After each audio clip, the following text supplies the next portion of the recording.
Olá pessoal, bem-vindo por aqui. Existe tensão entre riqueza e o reino de Deus? É sobre isto que eu vou tratar aqui neste vídeo. Curte, comenta e compartilha com pelo menos 5 pessoas aí do seu ciclo de amizade.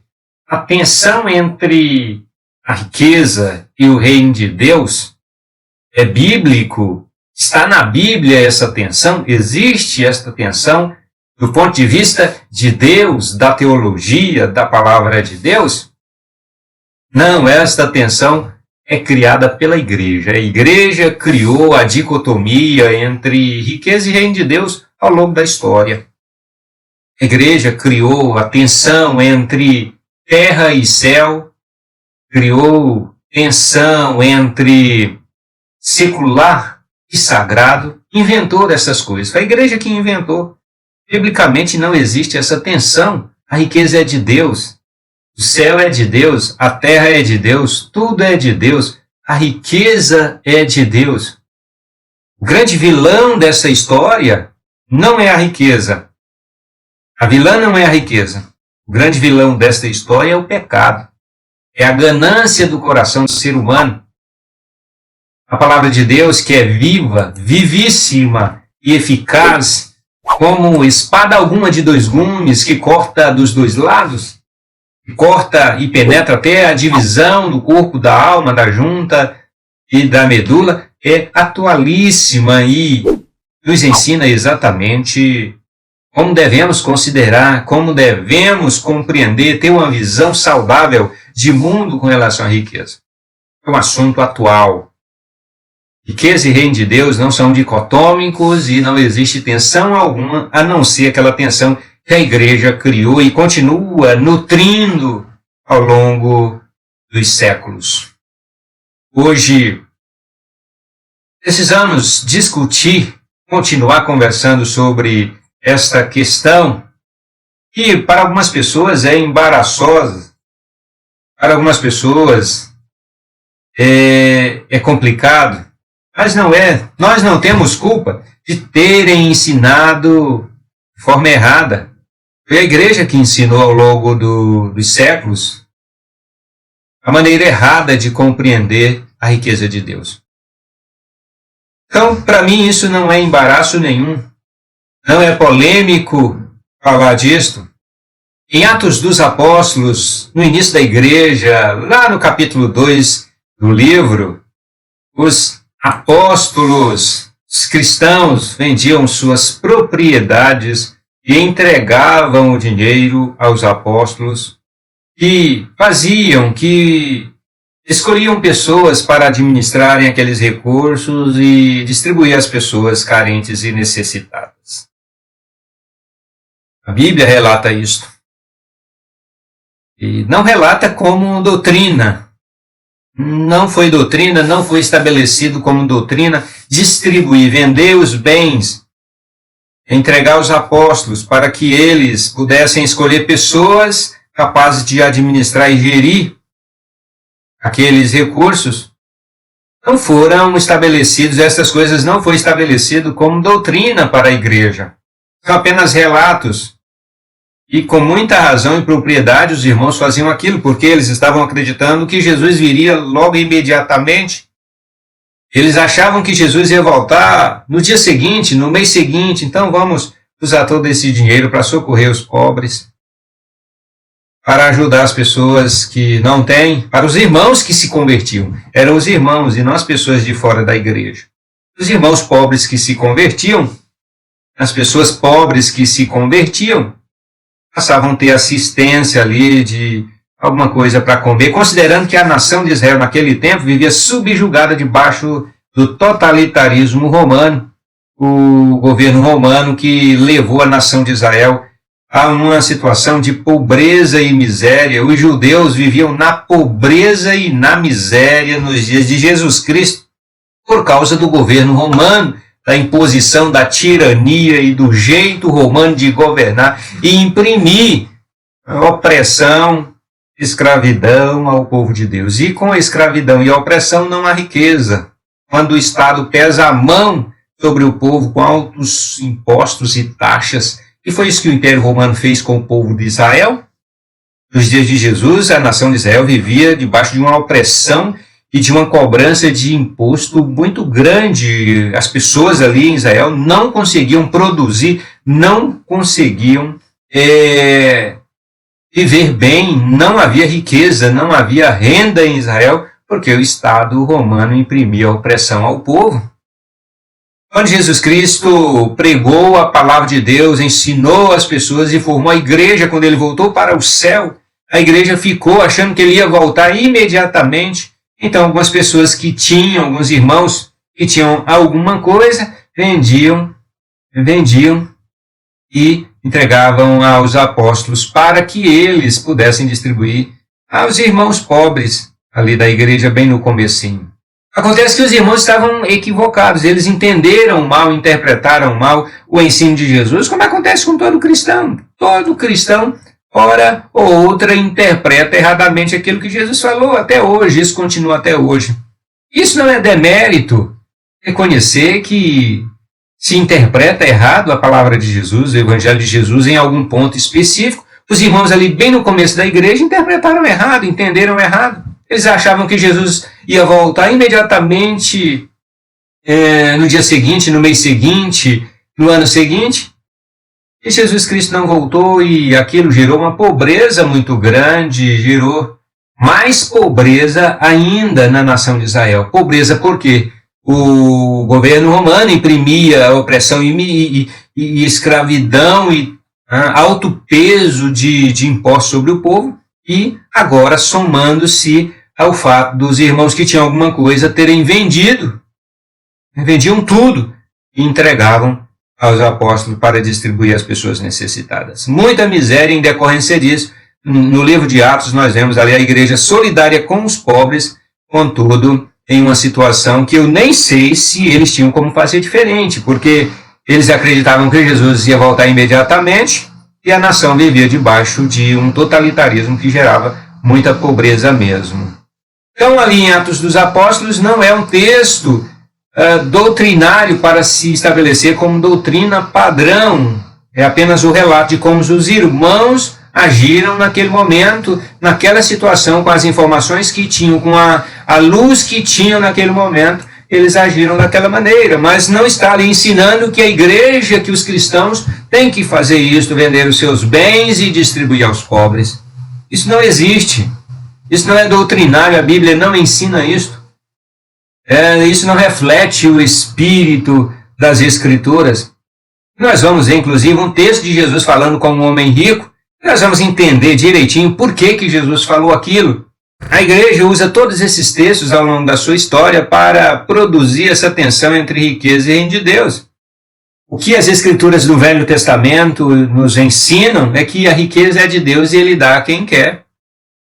Quando nós lemos a nação de Israel nas Sagradas Escrituras do Velho Testamento, nós vemos Deus dizendo: olha nação, olha povo meu, se vocês me obedecerem, vocês vão ser prósperos, vocês vão ser ricos. Se vocês obedecerem a minha palavra, a lei que eu dou para vocês é a seguinte: se for obedecida, leva vocês a riqueza e prosperidade. Se vocês não obedecerem, vocês viverão na pobreza, na miséria e na opressão, e outros povos, outros governos estrangeiros virão e oprimirão vocês, e isso resultará em pobreza e miséria para vocês. Portanto, obedeçam para que vivam, e para que vivam bem. É o que está posto ali no Velho Testamento. Agora, lamentavelmente, o que a igreja faz, e atenção, pessoal, atenção, não estou falando aqui da igreja evangélica, estou falando da igreja ao longo da história. Antes de 1500 não existia igreja evangélica. A igreja evangélica, digamos assim, passou a existir a partir de 1500, a partir da Reforma. Eu estou me referindo à igreja ao longo do século, a igreja no sentido mais amplo, no sentido histórico, no sentido mais completo, e não no sentido denominacional, e não no sentido institucional. O impressionante é que a igreja não fala mal da avareza. Deveria falar mal da avareza, deveria condenar a avareza. A própria igreja, ao longo da história, condena a riqueza, mas não condena a avareza. E a própria igreja é avarenta. A própria igreja é avarenta. Condena a riqueza para que o povo, para que os cristãos se voltem contra a riqueza, e acabem doando a riqueza para a igreja e ela se torne mais rica e poderosa ainda. Essa é a estratégia da igreja ao longo dos séculos. Lamentavelmente, infelizmente. E vários segmentos da igreja evangélica têm feito a mesma coisa que a igreja fez em toda a sua história, até 1500, até o século XV. A igreja evangélica também se degenerou por esse caminho, se enveredou por esse caminho, segmentos da igreja evangélica. É claro que algumas denominações aqui, eu quero destacar que algumas denominações são sérias, são boas, continuam com a boa palavra, com a boa doutrina, com o bom ensinamento. Mas algumas denominações enveredaram pelo mesmo caminho da igreja histórica lá. Tem um texto na Palavra de Deus, na segunda carta aos Coríntios, no capítulo 8, verso 9, que é muito importante que a gente precisa parar, pensar e interpretar este texto, esta palavra do apóstolo Paulo, dentro do ensino geral das Escrituras Sagradas. Diz que Cristo Jesus sendo rico, ele é rico, Jesus Cristo é riquíssimo, ele se fez pobre. Ele se fez pobre com o objetivo de nos tornar ricos por meio da sua pobreza. Então, Jesus Cristo sendo rico, temporariamente, na sua vinda em humilhação, ele se fez pobre. Por um pequeno período de tempo, ele se fez pobre, a fim de nos tornar ricos por meio da sua obra, por meio da sua vinda, por meio da sua humilhação. Porque o apóstolo Paulo ensina esta verdade das Escrituras Sagradas para dizer que também nós podemos nos fazer pobres quando necessário for. Por que o tempo todo a gente quer ser rico? Por que o tempo todo a gente luta para ser rico? Por que o tempo todo as pessoas estão buscando a riqueza acima de tudo e acima de todos? Por que as pessoas querem ser ricas a qualquer custo? Por que as pessoas querem ser ricas pisando sobre os outros? Por que as pessoas querem ser ricas usando de má fé? Através das fontes ilícitas? Por que essa danura para ser rico? É disso que o apóstolo Paulo está tratando. Mas jamais a Bíblia Sagrada condena a riqueza. Ela condena o comportamento do homem em relação à riqueza. Jesus Cristo, no seu evangelho, conversando com aquele homem rico, aquela parte do evangelho é tão mal interpretada e usada para validar, para subscrever ideologias socialistas mesmo. Aquele texto de Jesus conversando com o jovem rico é muito usado pelo socialismo. Para dizer, não, Jesus não quer que as pessoas sejam ricos, Jesus quer que as pessoas vendam os seus bens e distribuam aos pobres, e fazem daquele texto uma doutrina, e Jesus não estava ensinando que as pessoas devem vender suas coisas, desfazer delas, distribuir aos pobres. Jesus não estava ensinando aquilo. Jesus não estava ensinando esse negócio. Jesus não estava ensinando socialismo. O jovem rico se aproximou de Jesus e disse, bom mestre, que bem farei para conseguir a vida eterna. Jesus disse, por que me chamam bom? Não há bom senão um, que é Deus. Se queres, porém, entrar na vida, guarda. Jesus Cristo disse, olha, é o seguinte, você quer a vida eterna? Então, você guarda os mandamentos. Você quer entrar na vida? Obedeça os mandamentos. Ele disse, quais são? Jesus disse, não matarás, não cometerás adultério, não furtarás, não dirás falso testemunho. E Jesus falou para ele reprovar, aborrecer e condenar todo pecado de caráter ético. Assassínio, adultério, roubo, furto. Quando Jesus disse, olha, não matarás, não assassinarás, não cometerás adultério, não furtarás, não dirás falso testemunho. Honra teu pai e a tua mãe, honra a ti mesmo. E o jovem disse, eu tenho feito isso desde que eu sou mocinho, menino, desde a minha meninice, a minha mocidade, eu faço essas coisas. E ele disse, ainda falta alguma coisa. Se você quer ser perfeito, está faltando alguma coisa, tratar a avareza do seu coração. É disso que Jesus está falando. Está te faltando alguma coisa. O problema não é a tua riqueza, é a avareza do teu coração. E só para você, jovem rico, só tem um caminho, uma solução, que é você se desvencilhar. O seu problema é a avareza do seu coração, que você não consegue não ser avarento com toda a riqueza que você tem. Como você não consegue deixar de ser avarento, você precisa se livrar da riqueza que te faz avarento. É disso que Jesus está falando. Jesus não está condenando a riqueza, não está reprovando a riqueza. E o jovem rico saiu de cabeça baixa porque ele amava a sua riqueza. Ele amava mais a sua riqueza do que seguir a Jesus. Jesus ensinou: aquele que ama a riqueza mais do que ama a mim, não é digno de mim. Ninguém pode servir a dois senhores. Não pode servir a riqueza e não pode servir a Deus. Ninguém pode servir a Jesus Cristo e a riqueza ao mesmo tempo, quando a riqueza se torna o Deus da pessoa.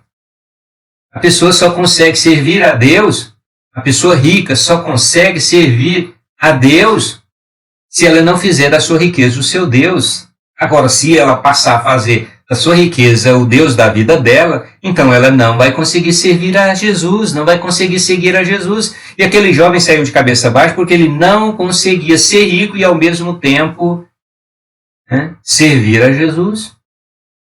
Ele não conseguia, por isso ele saiu de cabeça baixa. Era um rapaz bom, um rapaz de caráter, um rapaz de boa índole, mas tinha o problema da avareza no seu coração. Agora você está entendendo o texto? Agora você está compreendendo esse texto à luz do ensino geral, à luz do Evangelho de Jesus Cristo? Pois é. Mas a igreja, ao longo do século, coloca esse texto aí, usa esse texto estrategicamente, cuidadosamente, para colocar os cristãos contra a riqueza, enquanto ela se torna mais rica. Então preste atenção, quando o seu líder religioso, seu pastor ou o seu líder religioso, no sentido mais laico, começar a bater, a condenar a riqueza. O líder pastoral que condena a riqueza é porque ele está interessado na riqueza. Se o seu pastor condena a riqueza, é porque ele está interessado nela. É porque ele está interessado nela. O que ele deve pregar contra é a avareza do coração do ser humano para com a riqueza. O que os pastores devem fazer é ensinar os seus membros, as suas ovelhas, a lidarem de forma adequada com a riqueza. É lidarem sem avareza. Como os apóstolos fizeram. Os apóstolos não condenaram a riqueza, mas eles ensinaram. E eles ensinam.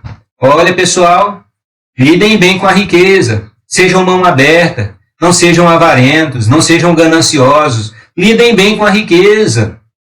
Use a sua riqueza para o bem, para fazer o bem, e não para a sua própria ganância.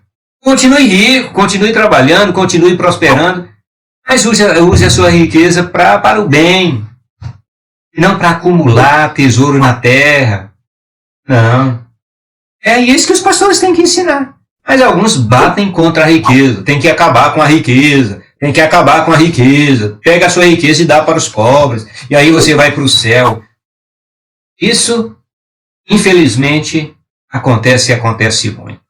Eu quero pedir a sua gentileza de curtir, comentar e compartilhar esse vídeo com pelo menos 5 pessoas. E a gente se vê no próximo conteúdo aqui do canal. Tchau, tchau.